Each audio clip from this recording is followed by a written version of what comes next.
The International Association for Near-Death Studies presents NDE Radio, a weekly exploration of near-death experiences and similar encounters with the other side.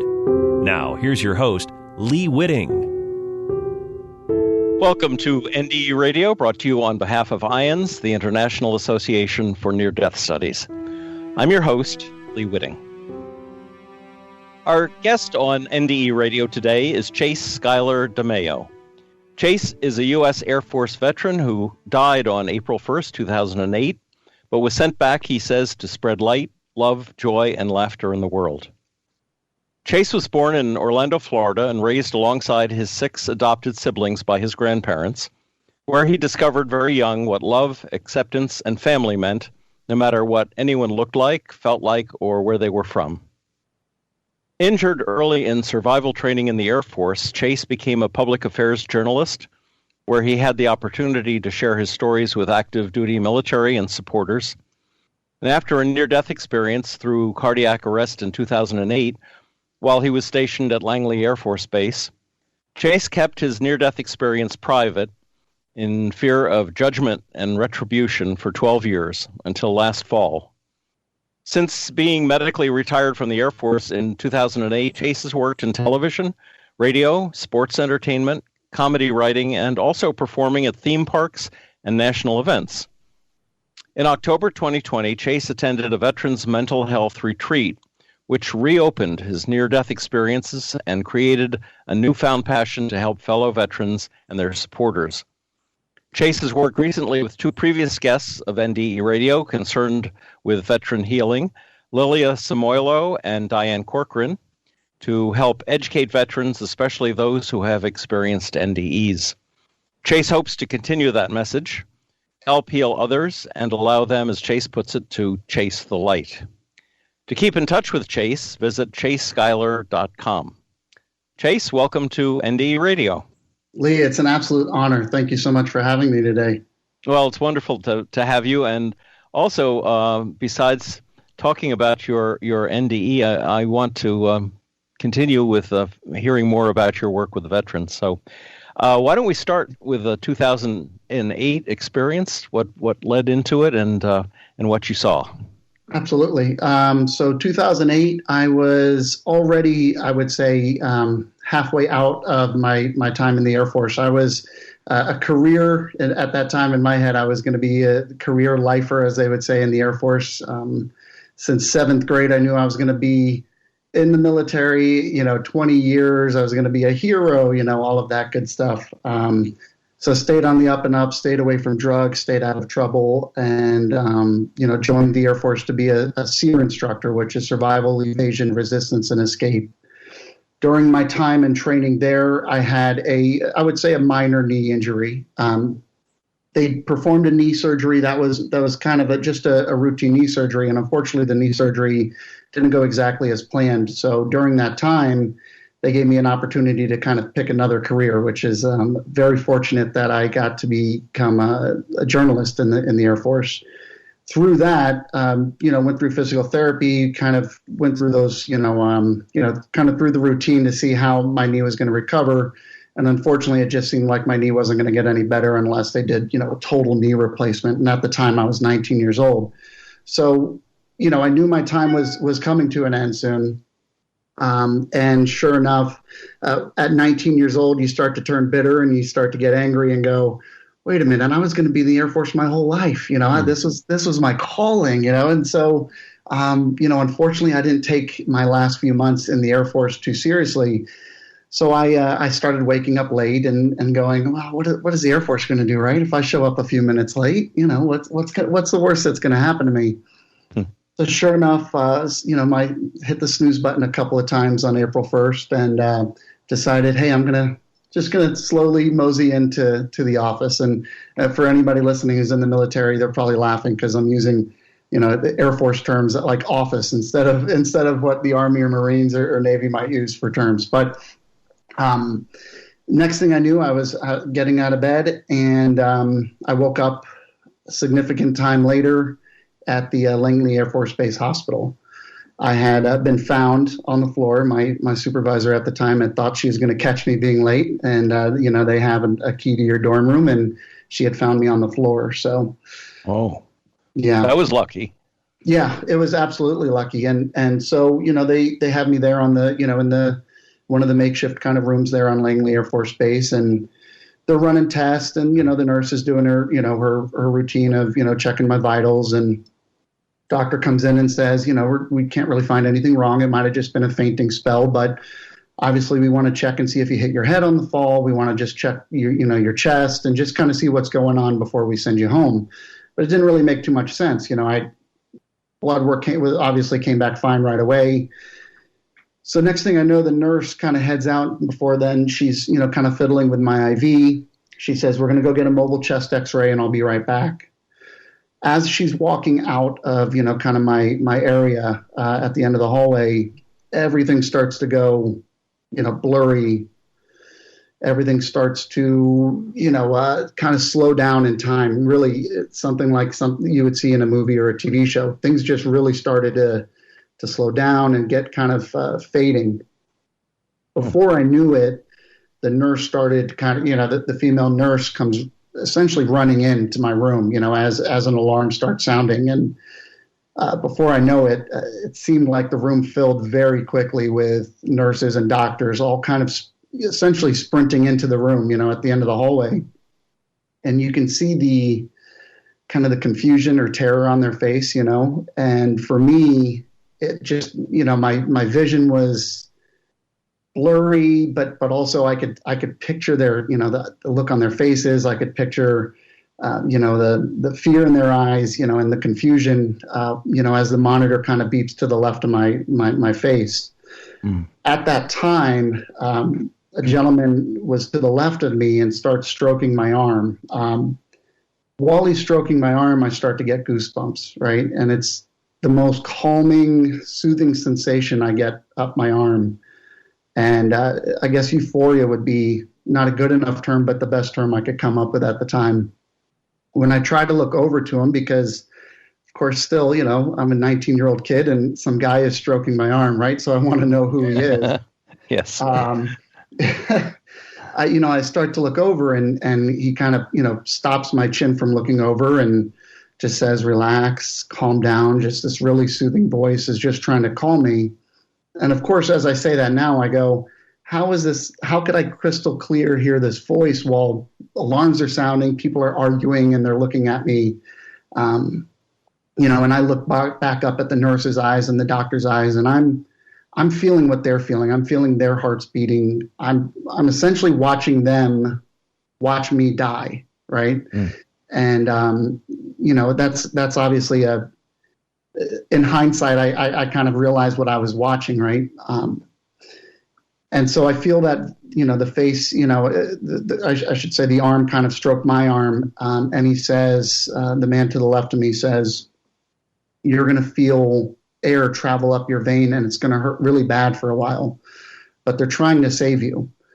And sure enough, right as he says that, I feel a pain that I can still feel today if I want to feel it, if that makes sense. I feel almost like a silver bullet kind of traveling up my left arm, up my vein, directly towards my heart, and almost in slow motion, an excruciating pain. And as I start to feel that pain, I look over to the left of me and I try to look at this man's face, and really I just see the monitor, and the monitor at that time just went completely flat. Wow. So this was an air bubble that they'd introduced into your blood vessels. That's exactly right. Unfortunately, and this would be towards the end of the story, so I don't want to digress too much. Those files are missing. April 1st and April 2nd are missing from my records. However, there are references, and so there is factual evidence that this did happen, but we'll never know exactly how or why it happened. And I should say that I don't place blame on anybody. This is obviously was supposed to happen this way. But what specifically happened, I still don't know to this day. I did watch my monitor go completely flat, and there was no fear. What happened next was the most beautiful, most blissful experience, the most incredible feeling of light. The best way I could describe it to somebody who hasn't felt that feeling is like a bucket of ice pouring through your heart and traveling up. It's hard to describe the light that kind of carries your body as you go up through what I would describe as a tunnel. But for me, it felt like angels and fairies kind of created a vortex, if you will, as my body was kind of being lifted up out of the sky, right? There was no sky, there was no ceiling, there was no roof. It just felt like my body was being lifted through, people kind of swirling around me. And I get chills and goosebumps whenever I can really try to even comprehend that feeling that I had that day. The sound of a million wind chimes and bells and laughter. And, if you could bottle up the pure laughter of a baby, it would be kind of the feeling I had. And I think everybody kind of can resonate with that feeling, right? Everybody can kind of say, oh yeah, that just when a baby laughs is like the best feeling in the world. And Absolutely. That's kind of how, yeah. Yeah. And so my body kind of travels up this, like I said, almost like a wind tunnel of like, I didn't see angels' faces. I just felt like there were wings kind of twirling around me, and spinning me upwards, kind of like propulsion towards the sky. Before I know it, I am just looking around left and right and just enjoying every ounce of this, And I come upon, before I know it, I don't know if I landed there per se or the next moment of this, but I realize that I'm standing in a garden. And to call it a garden isn't fair because it's, it had dirt, it had grass, it had flowers, but it was filled with colors and flowers and plants and things that I don't think we have on this earth that I've at least never seen. I've not traveled the world completely, but just filled with just the most vibrant colors imaginable. But I could feel the dirt, on my feet. And so I knew that I was in a garden with a path, and I saw a man, up ahead of me in a robe. And I saw a little boy, golden hair, kind of running ahead, cheeky little boy. And I say that laughing because, the little kid, if you can imagine a little kid at a playground, running away from his parents, trying to get into trouble, and the parents knowing full well that they could catch the kid and, the kid trying to run away. Yes. And I didn't feel like I walked closer. I just felt like I wanted to be closer. And so I was. Does that make sense to you, Lee? Yes, it does. Yeah. And so I got closer and, I see the relationship between the man in this robe and the little boy, and the little boy is kind of, looking back, laughing and running away. And the man kind of just pats the kid and looks back. And when the man turns around and looks at me, it just hit me like a jolt of, again, while I'm already feeling blissful and happy and all this love in my heart, it hit me like another jolt of kind of that ice feeling, that ice cold feeling. And it felt like I was face to face with Jesus at that time. Now, who do you suppose the little boy was? Was it like an angel? Well, it's interesting you say that, right? I knew at that time, now the man that turned around and looked at me had short, thick, curly hair, green eyes, big smile. It was nothing like what I grew up seeing Jesus portrayed as, I would say. But for whatever reason at that time, I knew the man that turned around and looked at me was Jesus, right? Yes. So, my upbringing as in the Catholic Church, obviously you have a certain depiction, when you learn of what, kind of what he looked like, right? And so it didn't look like that, but he didn't look like that, I should say, out of respect. But I knew, okay, this man is Jesus, right? And when I see the little boy again, it dawns on me that the little boy is me. And I don't picture myself at that time. I certainly, whenever I look back at myself, I don't picture myself as having golden curly hair.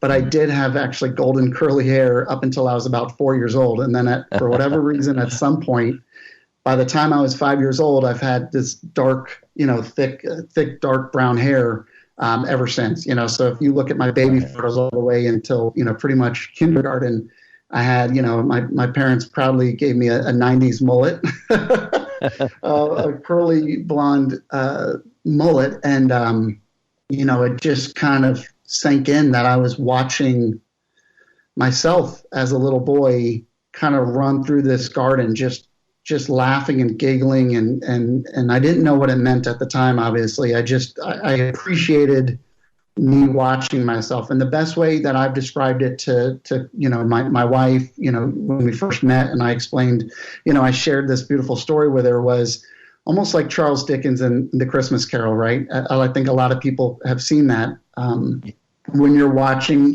when Scrooge goes and watches, the Christmas, with the Ghost of Christmas Past, right? And he gets to go watch himself in a former life, and see, other things that he's done, in the past, I guess I would say. So in that moment, I'm watching just this pure version of myself, just happiness and laughter and playing and running through this garden.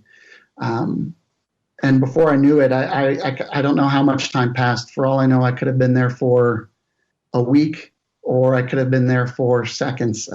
There was no concept of time, even though everything felt like regular time. Does that make sense? Yes, it does. Yeah. Yes, it does. So this man, again, who I felt was Jesus, turns to me and says, you have to go back now. And I didn't argue, and it just felt like that was kind of what we already agreed upon. So there was no conversation of me going, oh, do I have to, or are you sure, do I really have to go back? It was just kind of a nod of like, of course, I know I have to. Mm. And he said, I want you to remember that you have to spread light, love, laughter, and joy. And when he, for me, what stood out of all of that, obviously love and light and joy is what makes the world go round. And laughter to me is what resonated the most, because again, I think my time in that garden, watching, my 4-year-old self run and laugh and giggle, and the laughter I heard as I was traveling through this tunnel, I just feel like pure laughter that you can share with somebody, a loved one or a stranger, is to me one of the best feelings you can have. So before I knew it, so the 4-year-old you, which was the embodiment of all of the things Jesus told you had to come back to earth to share, was a way of sort of embodying that as an example to you, or to show you that it's there inside you. It's absolutely. That's such a great way to put it, Lee, because it's something that I continue to think about more and more of. I'll try to meditate and try to put myself back in that garden, and that feeling I get again, and nothing will ever go back to that same feeling. At least I haven't had that same feeling in 12 years. But if I can even get 1% of the goosebumps and chill and feeling of that moment, it reminds me that little boy was just the happiest little boy, grinning from ear to ear, being cheeky, being a little bit naughty, but in a fun way, and just trying to make everybody else laugh, and just enjoying the moment, of running through this beautiful place. So you're absolutely right. You're absolutely right. It was a great lesson of this is what everybody should be like, right? Yes. And everybody has that capacity, because we were all that age at one time. That's exactly right. Carefree, not a lot of stress in the world, right? Besides what type of jelly you're going to put in your peanut butter and jelly sandwich. So then when you realized you had to come back, what happened then? Yeah, it was, because like I said, it felt like it was already predetermined. Like it was just known that I was going to come back. And so it wasn't a fast travel back to my body. It was almost like a blink of an eye. It just felt like just a lot of weight, almost if you had a weighted blanket on your body, or, just something really heavy. And I start to slowly open my eyes, and, if you've ever had the best dream in your life, you open up your eyes in the morning and you immediately close them and go, no, just another minute, please. Yes. Just give me another minute of that dream. It never works, right? It never, ever works. Sadly, no. It doesn't. So I open my eyes and close them, open my eyes and close them. And once my eyes, my vision gets a little bit better and I feel this heaviness again of being back in my body, I realize I am in a completely different room than what I was in. And you're trying to process, obviously, okay, I saw myself flatline, right? And now I'm in a different room. I'm pretty sure I just had this incredible interaction in heaven, and so you're trying to figure it out. And then what was the most obvious was as the nurses, I would assume, obviously a few minutes later, a nurse walks in, she's not wearing a uniform, a military uniform. And it turns out I am not only no longer on the military base, I am in a completely different city. And she comes in, she says, the vitals are good. How are you feeling? There's a little bit of confusion on her face, and I feel her confusion, if that, like almost like a magnet, I can feel that she's confused, that she's talking to me. And I'm like, I feel good. I'm a little bit tired. And I'm talking pretty matter of fact, like, when can I get out of here? She says, you're not going to go anywhere. The doctor's going to come talk to you. The doctor comes in, a while later, and are you sure you're feeling good? And I said, I'm feeling good. And he goes, well, your vitals are fine. So we can send you back to the Air Force Base. And, it's kind of up to them what they want to do with you. And I said, great, get me out of here. They said, do you have anybody that wants to pick you up? And I said, yeah, I'll have a friend pick me up. And instead, of course, of having my friend take me back to the Air Force Base, I decided to go to Chick-fil-A, and we left town for a couple of days. So do you have any idea how long you were? I mean, they had time to take you out of one hospital, fly you somewhere else. I imagine it was a helicopter. And how many hours were you out of it?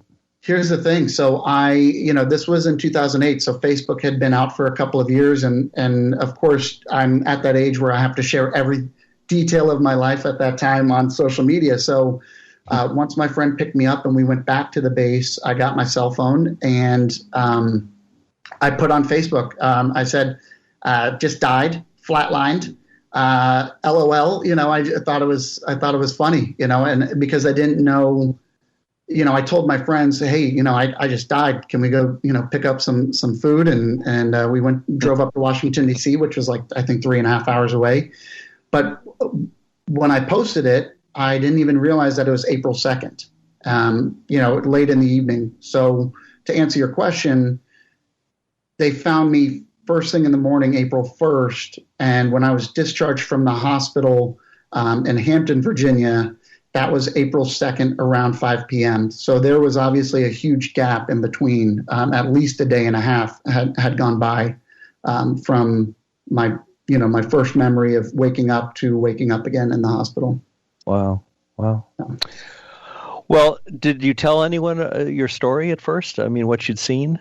No, and that's the most important thing, Lee. I think obviously why I'm sharing my story now is I knew, or I thought, I should say, at that time that if I shared that story with anybody in the Air Force, that they would think I was crazy. That they would either think I was crazy, that I was lying, that I was making it up, that they'd put me on medication, they'd kick me out. There was such a fear of what would people think, whether it was for attention or what have you, that I kept it a complete secret. Now, I did go again, like I said, and put it online. Hey, I died, and tried to make a joke out of it like I do everything. But there was a true concern of nobody's going to believe me, so I might as well keep this to myself. And that's the biggest shame of the last 12 years is I have shared my story with loved ones and close friends, but to have to feel that I had to keep this a secret for so long is exactly why I'm honored to be able to share this story with you for the first time. It's just a shame that it took 12 years. Well, it's a shame that especially the military, I mean, this is true perhaps under any career circumstance, but especially the military where people do die, I mean, in battle and in all sorts of situations. It's a stressful life. It can be the military, that they are so punished career-wise if they ever admit to having a near-death experience. It's you're suddenly looked upon as being crazy somehow, and it really does. And so people that don't talk about what they saw while they were dead are really just protecting themselves in their career. That's exactly right. And I think, there's obviously such a big learning curve. The work that you're doing and so many other people, especially, Diane and Lilia, there's been so much education and so much hard work that has been done already, obviously educating people on near-death experiences. I think it's so important for veterans, active duty, especially, people in the healthcare field, and even therapists to know not only is a near-death experience real, but if they have their hesitations on it, the fact if they just had said to somebody, let's say if I had come out and said, the following week or even the following days and said this was my experience, and somebody had said, I hear you, I validate your experience, and here's some resources that you can go to find maybe some people that have gone through similar things, that probably would have changed everything for me at the time. Having to feel like I needed to keep this a secret for so long, now I'm kind of going back and connecting the dots of how that might have affected me, all these years. So it is a shame for me, but if I could even connect, obviously, one veteran or somebody who's maybe married to a veteran or has, a loved one that served in the military, and just say, hey, I know that you had a really tough time while you're in the military. Did an experience like this happen to you? I'm willing to bet that somebody might pour out in tears and say, absolutely, yes. I didn't know that this was even a thing. And it could open up their whole world of being able to start healing or understanding maybe who they've become. Because right. I certainly didn't know. I didn't know the term near-death experience until years and years later. I just thought, this is just my experience and I got to keep it to myself. Well, Ian certainly, and Lilia and Diane have been working on this for some time. Have you encountered any vets that have shared their NDEs with you? I'm actually, I have actually. So I am now joining the IAN's military supporter group. Thanks Terrific. To talking to Diane and Lilia and finding them. I found them. So I know we're kind of close on time, but I do want to share how this kind of came up real quick. I went on a like you mentioned at the start of the podcast, I went on a retreat for mental health with the Wounded Warrior Project. And when I came back, they assign you. It's a 5-day retreat. It's a beautiful, beautiful thing called Project Odyssey. When I came back, I got assigned a therapist to talk to me, and I was very fortunate. And now especially, I realize that everything certainly happens for a reason. So my therapist named Angela, she's doing her intake questions, asking about, my past and family upbringing, my military service. And she puts down her pencil and says, did you have a near-death experience? And in that instantly, I burst into tears. Oh. Just overwhelmed. Nobody in my entire life, I have shared my story with loved ones, but nobody has ever asked me personally if I've had a near-death experience. And that is what kind of catapulted, this me needing to share, obviously, my story with everybody. It turns out I did ask her, what made you ask me? And her husband had a near-death experience. So just the fact that she was willing to ask me that is what brought me here today. And I can only imagine if other therapists asked military, people, is this something that you experienced? I can't imagine how much that could help people. So, exactly. And even for non-military, if doctors and nurses and everyone involved in the medical profession were open to the idea, chaplains. I mean, I was a chaplain for 15 years, and I heard hundreds of near-death experience stories from people. But many chaplains would almost refuse to acknowledge the fact that these things happen happen to patients all the time. Now, is the Wounded Warrior Project generally open to? Do they see this as a something they should be involved in, the near-death experiences? That's an amazing question that I'm going to take this amazing podcast that you produced, and I'm going to hopefully share this with their ears and see what type of conversation that this can start. So, the VA obviously is there to serve veterans and obviously active duty military. But these veteran service organizations like Wounded Warrior Project, Disabled American Veterans, American Legion, these are organizations that are built to help veterans as soon as they transition out of active duty. And most of the time, these are obviously wounded veterans, so veterans that have a service-connected disability, which means that a lot of time they have faced some sort of either combat or obviously have gotten injured somehow. So educating them, I think, is paramount. And like you said, obviously, this isn't obviously just for veterans or military, anybody. I think if the more education that's out there and the more stories that people are able to share, I just think that the world for near-death experiences is just going to get so much easier, that acceptance and understanding. Well, I think a lot of people, too, would financially get behind the support of organizations like Wounded Warrior Project if they knew. This country alone has probably millions of people. It's been estimated who have had near-death experiences, and they understand the frustration of not being able to talk about it or being treated like you're crazy if they do talk about it.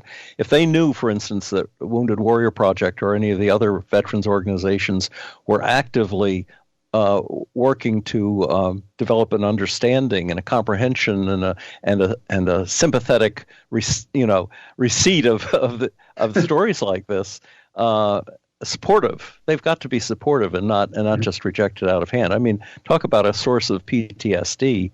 To be put down and have your career ruined because you were honest about something you saw on the other side is a tragedy. So I think if you would be open to it, I would love to take this podcast, obviously, and share it with those organizations. And, if one of them is willing to embrace this, I would love to hopefully update you on a future podcast and hopefully maybe see how we can connect the dots and see how that conversation has evolved, hopefully months down the road with you. That'd be excellent. That would be. I'm so glad that you're taking this on, Chase. This is tremendous. And, thank you so much. And you could probably spend a lifetime just trying to get this kind of understanding throughout the medical community. But the veterans, it's especially important for veterans. Absolutely. And, anyway. Well, thank you. As you said, we are out of time, and but tell listeners how they might get in touch with you, and especially there may be listeners out there who are vets who had an NDE and would like to talk to you about it. So how can they reach you? Absolutely. So I'm actually going to put a lot of links up on my website along with the story that I shared today. So it's Chase, Chase, Skylar, SKYLAR.com. When you go to my website, right there on the homepage, you'll be able to click on near-death experiences, and I'm going to have a bunch of links specifically for veterans, as well as links to IANs, how you can contact Diane, how you can contact Lilia, obviously links to this podcast, and then the veterans organizations for the Veterans Sharing Experiences group. So just Terrific. A really easy way, obviously, because there's a lot of links there. So if you just go to my website, Chase Skylar, I'm not selling anything. I genuinely want to help people just like you're doing, Lee. And it's just so important that you come forward and feel comfortable. Nobody's going to think you're crazy. This is real. Your story and your feelings are valid. And if you got goosebumps or you felt like my story resonated with you, please come forward and feel comfortable. Chase, thanks so much.